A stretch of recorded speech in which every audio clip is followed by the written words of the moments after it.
आता तुम्ही म्हणाल मी करोडोत बोलतो, 1 लाख 2 लाख 3 लाख 50 लाख कोटी, तर तुम्हाला वाटेल की आता नेते आले की असं बोलतच असतात. हे माझं रेकॉर्ड करून राहिले.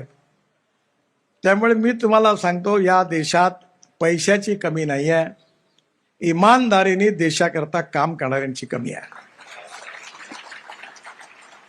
आणि मला मुंबईच्या स्टॉक एक्सचेंजचा नेहमी आशीर्वाद मिळाला. जेव्हा आमच्याजवळ काहीच नव्हतं तेव्हा भरभरून पैसे दिले. आणि आता तर मी मुंबई स्टॉक एक्सचेंजमध्ये आमच्या एक इन्व्हिट मॉडेलला लॉन्च केलं. 7 दिवसाचा वेळ होता. मी माझ्या परिवाराबरोबर पहिल्यांदा गोव्याला गेलो. बरं का, मी कुठे जात नाही, आम्ही सगळे मिळून गेलो होतो. पहिल्या दिवशी 7 तासात आमचा bond issue 7 times over subscribe झाला. पाऊस पडला पैशाचा.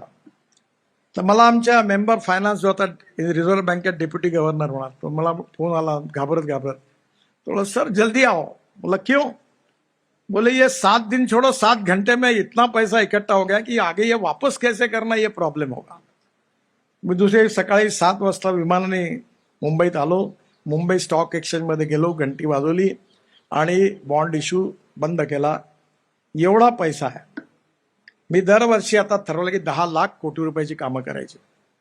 आणि मी असा मंत्री आहे, मी नेहमी सांगतो सगळ्या मुख्यमंत्र्यांना की माझ्याजवळ द्रौपदीची थाळी आहे. तुम मांगते मांगते थक जाओगे, पर मैं देते देते थकूंगा. आणि माझं मॉडेल एवढं चांगलं आहे की मला काही पैशाची कमी नाही. आणि दुसरी, आजपर्यंत मी 50 लाख कोटी रुपयाची कामं करून चुकलो आहे, पण अजूनपर्यंत एकही करप्शनचा आरोप झाला नाही. पूर्ण ई टेंडर आहे, ट्रान्सपरन्सी आहे.